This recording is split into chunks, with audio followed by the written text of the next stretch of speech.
Hi friends, welcome to Divya's kitchen and vlogs. నేను మీ దివ్య. ఈరోజు మన వీడియోలో కోకోనట్ కుల్ఫీ ఎలా చేయాలో చూపించబోతున్నాను.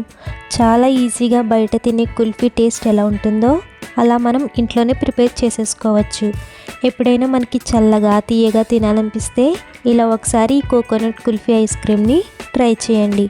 నేను చెప్పిన కొలతలతో చేసినట్టయితే పర్ఫెక్ట్గా వస్తాయి. మరి ఈ కోకోనట్ కుల్ఫీ ఐస్ క్రీమ్ని ఎలా చేయాలో దాని ప్రాసెస్ ఏంటో చూసేద్దామా? Let's start our video. ఇక్కడ నేను ఫ్రెష్గా కొబ్బరిని తీసుకుంటున్నానండి ఒక బొండం నుంచి.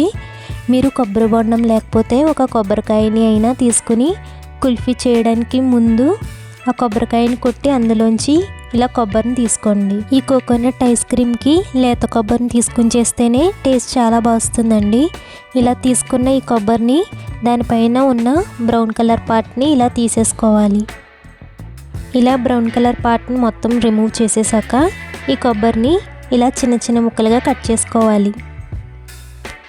ఇప్పుడు ఒక మిక్సీ జార్ని తీసుకుని అందులో 1 కప్ కట్ చేసి పెట్టుకున్న ఫ్రెష్ కొబ్బరి ముక్కల్ని వేసుకుని అలాగే 1/2 కప్ కొబ్బరి నీళ్ళని కూడా వేసుకుని పేస్ట్లా గ్రైండ్ చేయండి.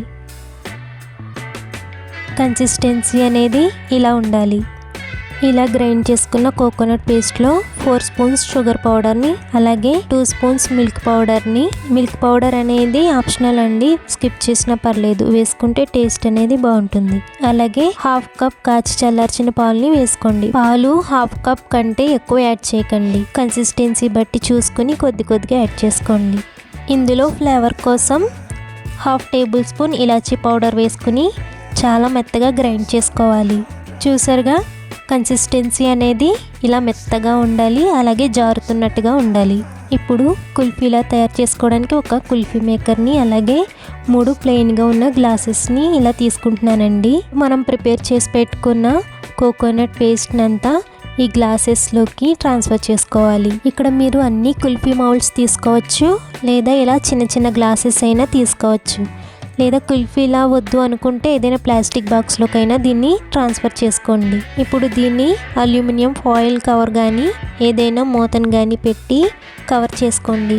ఇప్పుడు ఇలా కవర్ చేశాక వాటిని చిన్నగా మధ్యలో కట్ చేసుకుని ఐస్ క్రీమ్ పుల్లల్ని పెట్టి 6 నుంచి 7 గంటల వరకు లేదా ఓవర్ నైట్ డీప్ ఫ్రిడ్జ్లో ఉంచండి. ఇప్పుడు మిగిలిన ఉన్న ఐస్ క్రీమ్ని బౌల్లో కానీ చిన్న పాట్లోకి కానీ ఇలా ట్రాన్స్ఫర్ చేసుకుంటున్నాను. 7 గంటల తర్వాత ఫ్రీజర్ నుంచి బయటికి తీసుకోవాలి. ఇలా బయటికి తీసుకున్న తర్వాత ఒకసారి కుల్ఫీ రెడీ అయ్యిందో లేదో కవర్ ఓపెన్ చేసి చూడండి. కుల్ఫీ చాలా చక్కగా రెడీ అయిపోయింది కదండి. దీన్ని ఈజీగా బయటికి తీయడానికి ఒకసారి నార్మల్ వాటర్లో ఉంచి తీయండి. అప్పుడు షేప్ ఎక్కడా పాడవకుండా చాలా బాగా వస్తుంది. చూసారుగా ఎలా వచ్చిందో? అలాగే మిగిలినవి కూడా నార్మల్ వాటర్లో ఉంచి తీసుకోవాలి.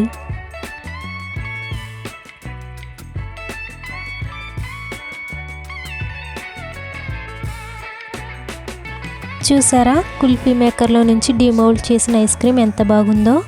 చూస్తుంటేనే తినేయాలనిపిస్తుంది కదా. దీన్ని వేసవి కాలంలో కానీ ఎప్పుడైనా చల్లగా తినాలనిపిస్తే ఇలా చేసుకుని ఒకసారి తినండి. పిల్లలు అయితే దీన్ని అస్సలు వదిలిపెట్టరు.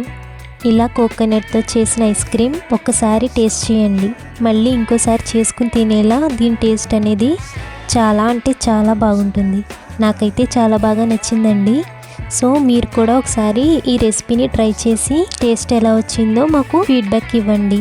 అలాగే మీకు ఈ వీడియో నచ్చితే లైక్ చేసి మీ ఫ్రెండ్స్ అండ్ రిలేటివ్స్కి షేర్ చేయండి. మా ఛానల్ కొత్తగా చూస్తున్న వాళ్ళైతే సబ్స్క్రైబ్ చేసుకుని పక్కనే ఉన్న బెల్ ఐకాన్ని యాక్టివేట్ చేసుకోండి.